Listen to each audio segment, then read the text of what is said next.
class that Steve taught yet. And the reason for it is because my daughter informed me that he complimented me in it and that he did it purposefully to get to me. And that is 100% the best way to get to me. So I kept meaning to listen to class, and I realized I was procrastinating solely for the purpose of not hearing anybody say anything nice about me, because that's weird. Make fun of me, we can deal with that. So we're going to pick up right about 2 Samuel chapter 5. But if you think of 1 and 2 Samuel, originally one book, right? But if you had to kind of think of the transition, really we're transitioning from 1 Samuel, where David is, we're told he's the king, but you don't see him in that light yet. He's running for his life all the time. He's constantly for fear of Saul, and everything is just trials and tribulations. 2 Samuel, all of that pivots. Saul is gone. There is now a transition to him being in charge of the nation and a part of the United Kingdom. And in the first 4 chapters, the kingdom is not yet united. It is divided with really just Judah following David. Judah is a very big tribe, though, and has a lot of pull, but there is a long war between the house of David and the house of Saul, and that goes on until eventually Abner, who is the head of the army, decides to bring the power over to David. Joab kills him, creating this situation that you're going to deal with on a pretty consistent basis with David, of David having to deal with what he will refer to as the sons of Zeruiah. And so Joab being one of those, and the sons of Zeruiah, that is the phrase he uses because Zeruiah is his sister. And so, you can kind of think of how families are. It's like, these are my daughter's kids. They're constantly causing me problems, but I can't get rid of them. And Joab is kind of that way. He is, in some ways, there are times where he's a good advisor to David, but many times he is a thorn in David's side. So all of that leads to the eventual control of David of the entire kingdom. And so by the time you get to 2 Samuel chapter 5, it'll say, all the tribes of Israel came to David at Hebron and said, behold, we are your bone and your flesh. Previously, when Saul was king over us, you were the one who led Israel out and in, and the Lord said to you, you will shepherd my people Israel, and you will be ruler over Israel. So 2 Samuel chapter 5 begins with all the tribes saying, okay, David, you're going to now be king over all of us. And so one of the things that is a pattern that we'll kind of reference from time to time as we go through.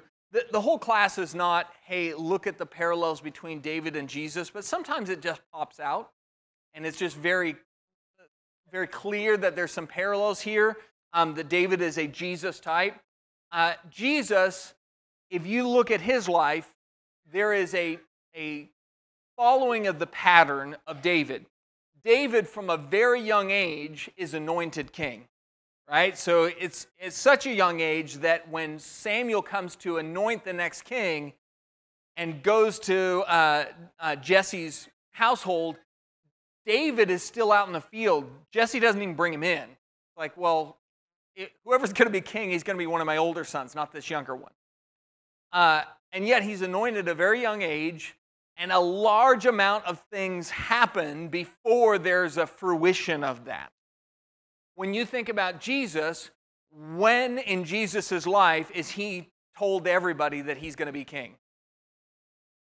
How early? It's right at birth, right? I mean, the shepherds are out in the field and they're being told that the Messiah has come, right? He is the anointed one of God from the very beginning. And yet, before you get to the point where it is clear that he is God's chosen one, he is the king, you have 33 years go by. There's 33 years of Jesus' life, childhood, adulthood. There's a period of time in his life where he is a carpenter in a very small town where you could have, if you lived in and around Nazareth, you could have been hiring Jesus to like repair a chair for you. He is, for all intents and purposes, just a normal guy for a period of time. Yet all along God has said, this is my anointed. David, there's a similarity there. There's a period of time of him not being recognized. Then there's a period of time of clash of power. I mean, it's talked about that he's the anointed one. You know, Saul has killed his thousands, but David has killed his 10,000s, right? And there's this clash between who gets to be in power. And it looks like Saul's going to win. After all, Saul's got all the power and David's running for his life. But eventually you get to 2 Samuel 5 and all the tribes recognize you are the one. You're the one who has led us in our going in and coming out. And so in verse 3 of 2 Samuel 5, it says, all the elders of Israel came to the king at Hebron, and King David made a covenant with them before the Lord at Hebron, and then they anointed David king over Israel. And David was 30 years old when he became king, and he reigned 40 years. Again, very small kind of comparison and parallel, but when was it that Jesus began his ministry? What age? 30 years old, right? So David walks into the kingship at the same age that Jesus began his ministry. So here's just a map of Israel. This is essentially the territory that Saul has been in charge of. If you look down to the southwest, you have the territory of the Philistines. The Philistines have been a thorn in his side all along. David is going to both conquer all of this territory and bring peace to it, and then expand the territory far beyond that. But at this point, he's king over Israel at the city of Hebron, which is not where you think of David being king, right? Typically, you think of David being king in the city of Jerusalem. Well, that's all about to change. So if you go down to verse 6, it says, the king and his men went to Jerusalem against the Jebusites, the inhabitants of the land, and they said to David, you shall not come in here, but the blind and the lame will turn you away, thinking David cannot enter here. Nevertheless, David captured the stronghold of Zion, that is the city of David. And David said on that day, whoever would strike the Jebusites, let him reach the lame and the blind who are hated by David's soul through the water tunnel. Therefore they say, the blind or the lame shall not come into the house. So David lived in the stronghold and called it the city of David. I have a clip here from Appian Media. This is, so if you combine the account of the capture of Jerusalem from 2 Samuel 5 with the account given in 1 Chronicles 11, you find out several different things happen. One, they go in and conquer it even though the Jebusites are in no way worried about being conquered. The city sits in a very easily defendable location, which is likely why David wanted it in the first place. It's a great city to defend. In fact, from this point forward, whenever you talk about somebody leaving Jerusalem, anywhere they go to, it is they went down, right? In fact, pumping forward to Sunday's sermon, in the book of Acts, they'll talk about there being some Judaizing teachers coming down from Judea. And the fact that they say down from Judea tells you it's not just Judea, it's Jerusalem. It is a high point, right? And so the Jebusites felt very comfortable and safe in that location. Now, if you remember, there shouldn't be any Jebusites in the land in the first place. Why are there foreigners in the land of Israel at this point in time if they've conquered the promised land? That's right. They didn't drive them out the way they were supposed to. You go all the way back to Joshua, and they were told to drive all the people out, and they didn't all do it. And Jerusalem was one of the cities that they failed to do that with. And it's come all the way to the time of David, and they still haven't driven the Jebusites out. Jerusalem will be a really pivotal location once they have conquered it. But there are some details in here, specifically speaking of the water tunnel and the fact that if you look at the First Chronicles account, the guy who goes up through the water tunnel to conquer, David says, whoever goes in and he goes in through this water tunnel, I'll make him the commander of my army. And guess which guy chooses to do it? That son of Zeruiah, Joab, which puts David in another pickle. He's right back to having to deal with Joab because he makes this promise.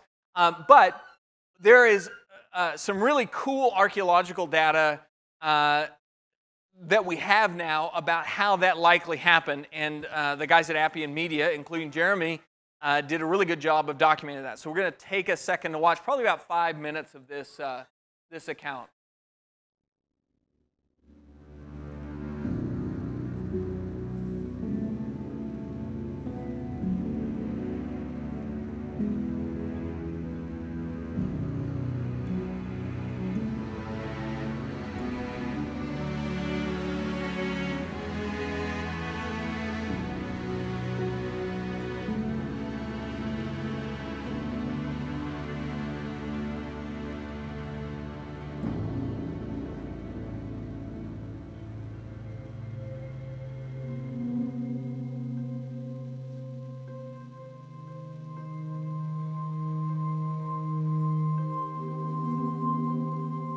After ruling for 7 years in Hebron, David decided to move his capital to the city of Jerusalem. The problem was that the Jebusites were here, and so he needed a way to enter the city and capture it. He issued a challenge to his men, and he challenged them to go up the water shaft. The word in Hebrew is sinor. Sometimes it's translated as pipe, because he knew that would be an entrance into the city, and if they could get someone in there, they maybe have a chance of capturing the city. Joab volunteered for that and was able to successfully get in.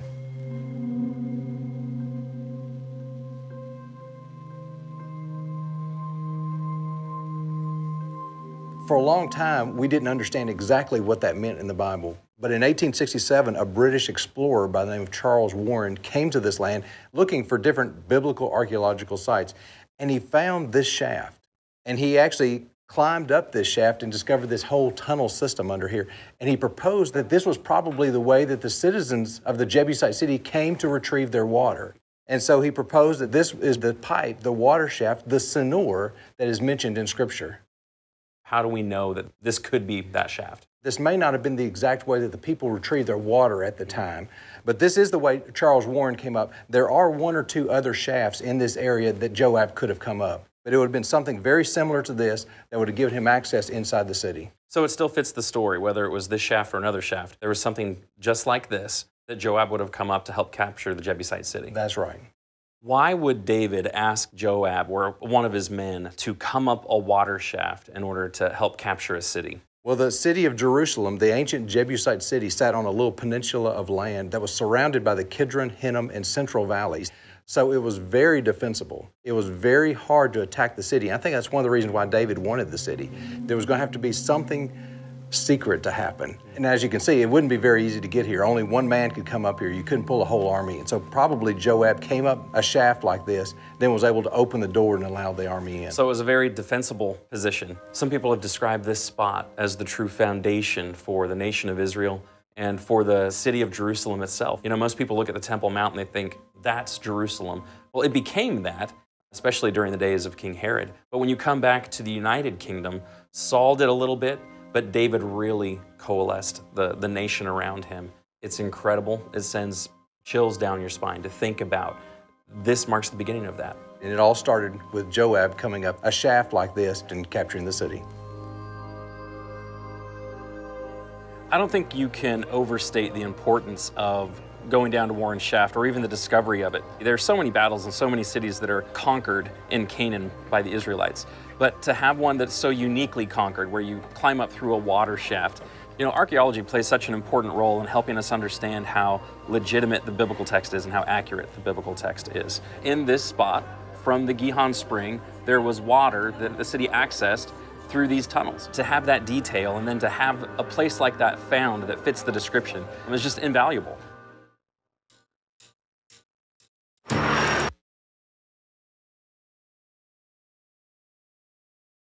And, and as Jeremy even said in the video, I think one of the reasons this is so cool is you have all of these things that the Bible talks about, and they're stories, but then you go to the places where they happened, and the archaeology matches the story, which is a very validating aspect of Christianity. So here you would have had outside of the city walls the Gihon Springs, and now later on, King Hezekiah would dig a tunnel, and it's referred to as Hezekiah's tunnel, which is also mentioned in Scripture that Hezekiah did that.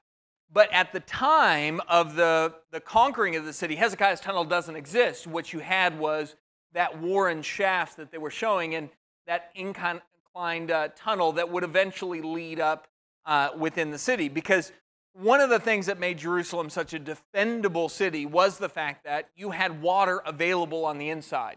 If they were surrounded by an army, you didn't have to worry about how much water do we have in reserves. You had access to that Gihon spring the whole time. And so, again, just one of those things that I think validates the biblical account, one of many, many, many accounts that do that. If you go down to verse 10 of chapter 5, it says, David became greater and greater, for the Lord God of hosts was with him. And then Hiram, king of Tyre, sent messengers to David with cedar trees and carpenters and stonemasons, and they built a house for David.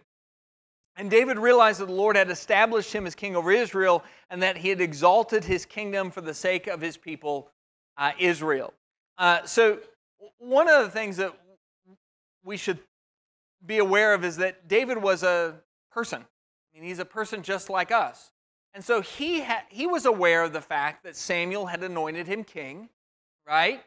So he knew that history. He was there that day.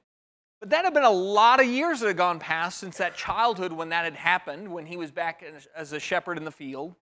And a lot of water had gone under the bridge. Everything with Saul and him running for his life and him living amongst the Philistines, and all these different things have happened.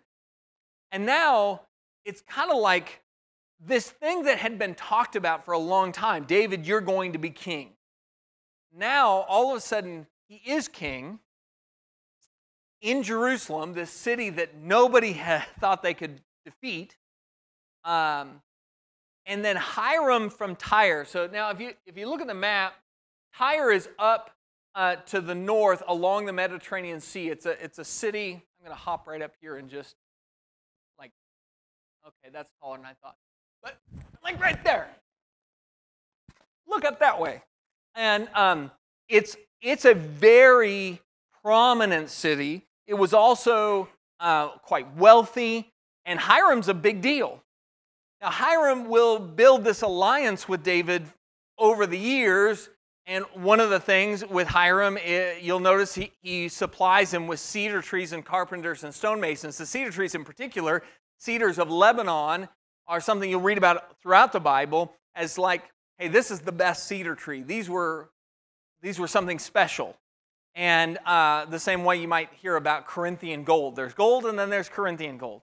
The cedars of Lebanon, Hiram is in charge of that. He owns that land that has that supply, and he comes down and builds David a house out of that. So it's now this luxurious home. So David goes from a guy who's been wandering in the wilderness and hiding in caves to now living in the most fortified city in the area, in a house built for him by foreign leaders who want to let him know that they like him and they want to be on his side.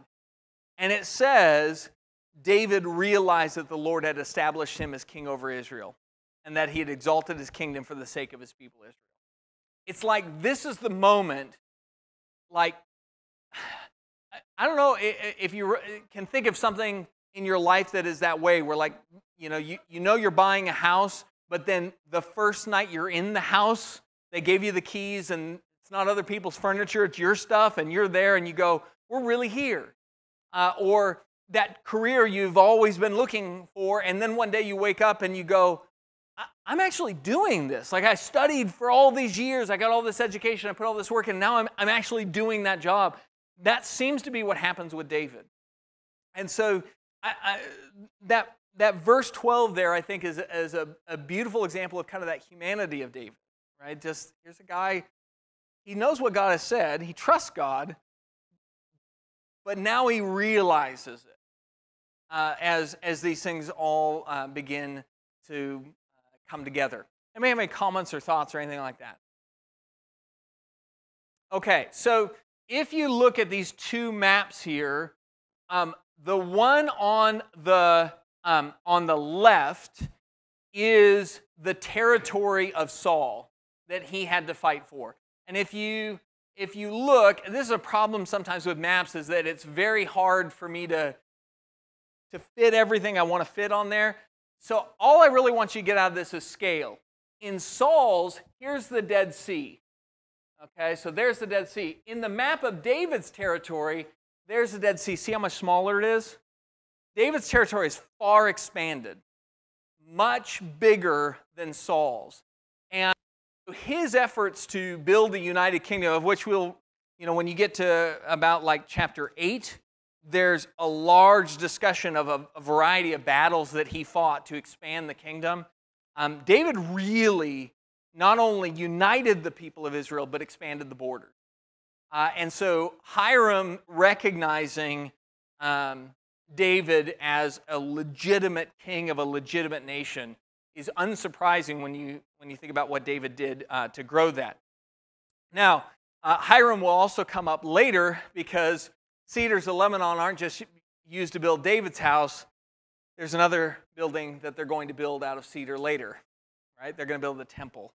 And so Hiram will be the source of that there as well. Then you get down to about verse 17, and you can read there about the war with the Philistines. That's kind of an interesting thing, because if you remember, David was kind of amongst the Philistines for a while, right? So David will go and war against them. And we can go down to verse 22. It says, the Philistines came up once again and spread themselves out in the valley of Rephaim. And when David inquired of the Lord, he said, you shall not go directly up, circle around behind them, and come at them in front of the balsam trees. It shall be when you hear the sound of marching in the tops of the balsam trees, then you shall act promptly. But then the Lord will have gone out before you to strike the army of the Philistines. And David did so, just as the Lord had commanded him, and struck down the Philistines from Geba as far as Gezer. Now, here is another parallel. Saul was the last king, and he had to fight the Philistines a lot too. What happened when Saul had to go fight the Philistines, and he's trying to figure out what to do, and Samuel hasn't shown up yet?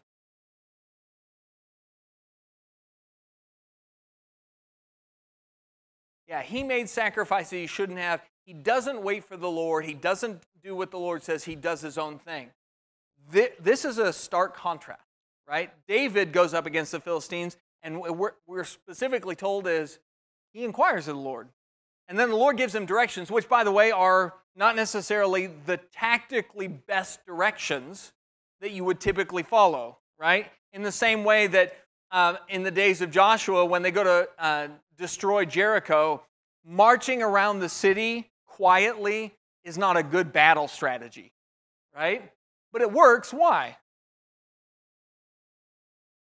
This is God's plan. That's exactly it. This is the same thing, right? He inquires, God gives him a plan, he follows that plan, and then he has victory over the Philistines, which was a group of people who had oppressed Israel for a very long time. One way to remember the kings, the first three kings are Saul, David, and then Solomon, right? And they each will reign 40 years.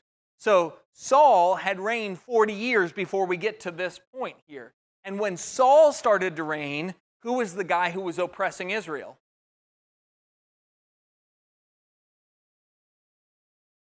Who did David have to go out and fight for Saul? Philistines, right? Goliath.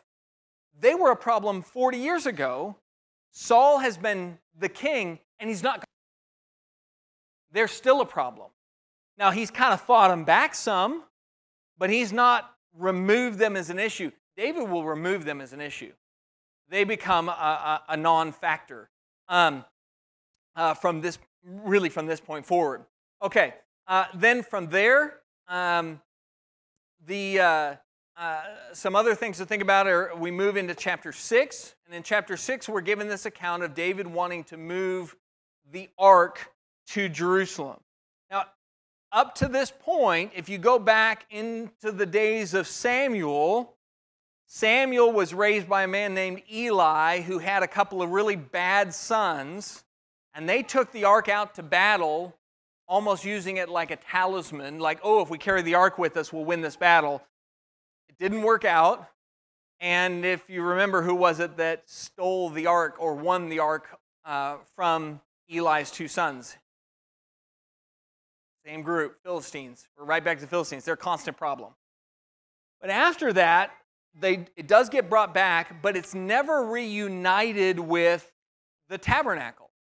They exist in two separate locations, which is problematic because part of the tabernacle is the Holy of Holies, which was supposed to be in the Holy of Holies. The ark's supposed to be in there, but there's not been an ark in there. So I don't know what you call it when you have the Holy of Holies, but there's no ark in there. Is this like the coulda, woulda, shoulda Holy Holies? I don't know. But it's been a problem. So David has this idea, I'm going to bring it to Jerusalem. Now, we can look further down the road, and what we'll see is David has another plan as well. He wants to bring the ark to Jerusalem because he has this house that he's living in, and it's got him thinking, I'd like to build a house for the Lord in Jerusalem so that God isn't wandering around in this tabernacle anymore. So his goal is bring the ark to Jerusalem, build the temple in Jerusalem, and that will now reunite these two things. So David is very much thinking, I want to put things back as they ought to be. I want us to be a nation that serves God. Let's restore following him and build everything off of that. So, with all of that in mind, that's why David will do what he does in chapter 6. This says, David again gathered all the chosen men of Israel, 30,000. And David arose and went with all the people who were with him to Baal, Judah, to bring up from there the ark of God, which is called by the very name of the Lord of hosts, who is enthroned above the cherubim. There's a small detail about the ark to emphasize how seriously the Israelites took it. What is the name of Jehovah that's given to us that we typically would refer to the name of Jehovah? Actually, I'm realizing I'm just saying it. The name of Jehovah is Jehovah, right? It's Yahweh. I am who I am, right? That's his particular given name. The ark was called by that name. So it was so closely associated with him, right, that they would tie these two together. And so David's goal is to bring this up to Jerusalem. Now, in order to do that, he gathers all the chosen men of Israel, 30,000. I mean, part of what we want to do is map this on our mind of how big of a thing this is. Imagine a parade of 30,000 people, and realistically, it's probably much larger than that. Because it's not going to just be the 30,000 chosen men. You're going to have others come up with it and make this giant trip. And so they're going to take it, and it says, verse 4, they brought it with the ark of God from the house of Abinadab, which was on the hill, and Ahiah was walking ahead of the ark. And meanwhile, David and all the house of Israel were celebrating before the Lord with all kinds of instruments made of fir wood, and with lyres and harps and tambourines and castanets and cymbals. But when they came to the threshing floor of Nacon, Uzzah reached out toward the ark of God, took hold of it, for the oxen nearly upset it, and the anger of the Lord burned against Uzzah, and God struck him down there for his irreverence. And he died there by the ark of God. Now, in the 2 Samuel account, you really have these two kind of things that are given. The ark is called by God's name. Right? How special is this thing? It's called by the name of Jehovah, Yahweh. And then they're bringing it up, and it starts to tip off this cart, and Uzzah reaches out and touches it, and he dies because God is mad at him, and he dies because of his, what's the word that's used there? It's irreverence. He does not show reverence for God or the ark. Now, 2 Samuel, that's really all that you get, other than the fact that at the end of it, David's pretty upset. David is angry that there has been this outbreak, and it will say that he is angry because of the Lord's outburst. And then verse 9, David was afraid of the Lord that day. And he said, how can the ark of the Lord come to me? He's both angry. I had plans. We're doing a good thing here, right? God, this is what you want us to do, these things, right? And he's also terrified. He doesn't want to touch that ark again. Now, if you combine that, though, with the account over in 1 Chronicles 15, you get more details. So in 1 Chronicles chapter 15, which also documents this story, it will talk about the plans to move the ark and how it doesn't work out.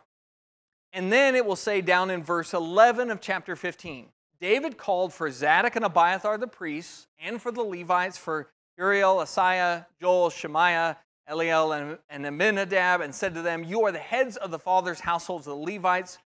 Consecrate yourselves, both you and your relatives, that you may bring up the ark of the Lord God of Israel to a place that I have prepared for it. Because you did not carry it at the first, the Lord our God made an outburst on us, for we did not seek him according to the ordinance. 1 Chronicles 15 tells you the rest of the story. David is initially very angry, in fact, even naming the place where it happened, Perez Uzzah. I don't know about you, but I can think of moments in my life where I had plans, and then something thwarted those plans, and I was really irritated about it. That's kind of what David does. But then he's scared. Well, what does he do when he's scared? Chronicles tells us he goes back to the book. He goes back to the ordinances of God, and then he gathers the Levites and says, this is why this happened. We did not have you carry it, which is the way God ordained. That's his ordinance. And since we didn't follow his authority, we ran into this problem. This is an excellent story that has been used over and over again to emphasize, one, what does it mean to show reverence to God? If Uzzah touching the ark is irreverent, reverent is what David does the next time. He goes back to the book, goes back to the laws of God and says, let's just do it that way. If you want to show God reverence, it isn't about really so much a feeling as a behavior of submission. Right? I honestly have no doubt in my mind that Uzzah reached out to touch that ark from an emotional, I don't want something as holy as the ark falling over. If I had been Uzzah, standing where Uzzah was, I am sure I would have done the same thing with the best of intentions in mind, and then they would have called it Perez Scott. Right? It has nothing to do with intentions. You can be sincere all day long and sincerely wrong, and in fact, sincerely irreverent. So David then shows us what reverence looks like. You go back to the ordinances of God, and you do to the very best of your ability what the law says. We don't guess. We don't make our own decisions. We go back to the law to the best of our ability to follow it. If we wish to show God reverence in our worship, that's the pattern. And it's always been the pattern. It's always going to be the pattern. If we want to make sure our worship is reverent on a Sunday morning, then the way we worship, we got to go back to the book and just say, well, how did they do it in not David's day? Because are we Jews? We're not Jews. We're Christians. But how did the New Testament Christians do it? And we just attempt to do it the way that they did it in a way that is pleasing to God. That's how you actually show reverence. That's one of the great takeaways from this particular account. One of the other ones is that David's response is exactly what our response should be when we kind of go through that emotional roller coaster of being obedient to God. Because after all, David is a man after God's own heart, right? Yes, he's initially angry because what he had planned doesn't work out, but that's immediately followed up by fear and the humility to go back and check God's law. It's okay to be frustrated in the moment, but then go back to the law. Go back to look at the way God would have us to live. that pattern of humility and submission is super powerful. Anybody have any comments or thoughts or questions or anything like that? Okay, so in 2 Samuel 6, eventually the ark will be brought up to Jerusalem. By the time you get down to about verse 12, it'll give the account of them actually bringing in the ark of the Lord. And so in verse 17, they brought in the ark of the Lord, and they set it in its place inside the tent which David had pitched for it. And David offered burnt offerings and peace offerings before the Lord. So it's still we're not back in the tabernacle. It's not exactly where it ought to be, but we're one step closer to restoring things the way that it ought to be, which leads us into what will happen in chapter 7. But between moving from, okay, we've got the ark, and now we want to build the temple to put the ark in, and essentially we're going to build the temple around the ark, there is this small account about David and his wife, Michal. You remember, Michal is the daughter of who? Saul, right? And there's this weird aspect of it that David was married to Michal, and it does say that Michal loved him, but then partway through their marriage, David flees for his life, and what happens to Michal? Remember? She's given to another man. That's right. She's given to another man to be married. And so now she's been brought back to David because he didn't put her away. She was taken from him. And so she's now his wife. But you think maybe some things have there's been some distance between the two of them over the years, right? And so David, in this process of bringing in the ark, has rejoiced. And it says even in verse 16, David was leaping and dancing before the Lord, and she despised him in her heart. And when David, down in verse 20, returned to bless his household after the ark was put in location, Michal, the daughter of Saul, came out to meet David and said, "How the king of Israel distinguished himself today." If you haven't caught that yet, that's sarcasm. He uncovered himself today in the eyes of his servants' maids as one of the foolish ones shamelessly uncovers himself. So David said to Michal, "It was before the Lord who chose me above your father and above all his house to appoint me ruler over the people of Israel, people of the Lord over Israel. Therefore I will celebrate before the Lord. I will be more lightly esteemed than this and will be humble in my own eyes, but with the maids of whom you have spoken with them I will be distinguished." And Michal, the daughter of Saul, had no child to the day of her death. David's response to Michal is, if I look foolish before God, I'm fine with that. Because guess what? All of us look foolish before God. And God's the one who put me in this position. One thing I think that is important to think about is that with Michal, she has seen two kings, her father and her husband. What was always on the mind of Saul his entire kingship? What was he always worried about? Always what everybody thought of him, right? That was always what mattered. That's why it got under his skin when Saul has killed his thousands and David has killed his 10,000s. That's why it always mattered to him what everybody thought of him. So Michal grows up, and that's what a king does.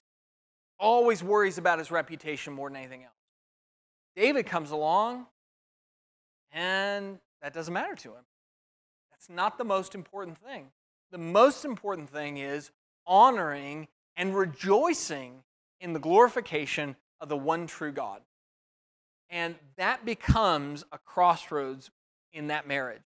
Now, according to the end of chapter 6, it says, Michal, the daughter of Saul, had no child to the day of her death. That could mean one of two things. That could mean that she was cursed by God and was not able to have children. That's one option. The other option is that David kept her as his wife, but at a distance. And that either one of those could be accurate. And I don't know any way, honestly, to 100% definitively say one way or the other. But either way, it tells you something. There was this parting of the ways between those two, and David is establishing a different kind of kingship. before God, I'll be humble all day long. And when a king does that, what does God do with that king before the people?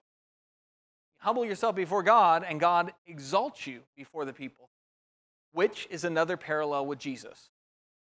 What do we see in the life of Jesus over and over and over again? He is always humbling himself before God. He's always saying things like, the first shall be last and the last shall be first. And the greatest of you will be servant of all, and things like that. And yet, of all the people who've ever lived this earth, who's more honored by God than Jesus? So it's really, there's a parallel there as well, David being a type. Okay, any questions or thoughts? Okay, so from there in chapter 7, David will bring his plans to build the temple to God. We are at, I look at that clock's at time, but that clock's wrong. I've got 3 minutes. Okay. So in verse 1, it says, it came about when the king lived in his house, and the Lord had given him rest on every side from all his enemies, that the king said to Nathan the prophet, you're going to remember this guy. Nathan's another guy that shows up a lot. See, now I dwell in a house of cedar, but the ark of God dwells within tent curtains. And Nathan said to the king, go do all that is in your mind, for the Lord is with you. But in the same night, the word of the Lord came to Nathan, saying, go and say to my servant David, thus says the Lord, are you the one who should build me a house to dwell in? Okay, before we go any further, this is an interesting point about prophets. Nathan is a prophet of God. David tells him, I don't think it's a good thing that I'm in a nice house and God's got a tent. And what does Nathan initially say? Go do it. You're the man, do it. Is everything that a prophet says actually a prophecy? No, they're people too. Because as soon as he leaves that conversation, that night, God says, actually, I need you to go back to David and say, no, I don't want you to build a house for my name. I will have a son of yours that will do that, but you yourself will not be the one to do it. And he will also make an interesting point to him there when he says, verse 6, I have not dwelt in a house since the day I brought up the sons of Israel from Egypt, even to this day. But I have been moving about in a tent, even in a tabernacle. One of the things that we forget is that sometimes the simplicity of the way God has us worship Him is His design. It doesn't mean we're doing it badly. We could easily get in our mind, wouldn't it really give God so much more glory if we had a fancier building and it was really ornate? I mean, that's essentially what David's saying, right? Let's get this really ornate building that's really fancy, and that seems more appropriate that God would have fancier stuff than me. But God says, who is the one who told you to build the tabernacle in the first place? It was God, right? Sometimes we have to accept that God's system for doing things looks different than the system we would choose, but it's still good enough for Him, right? It's what He wants. And in this case, that's a great example of it. David is worried that somehow God is being dishonored through the tabernacle, but that's not the case at all. Okay, we'll stop there. We'll pick up next week and look at the temple and then move forward from there.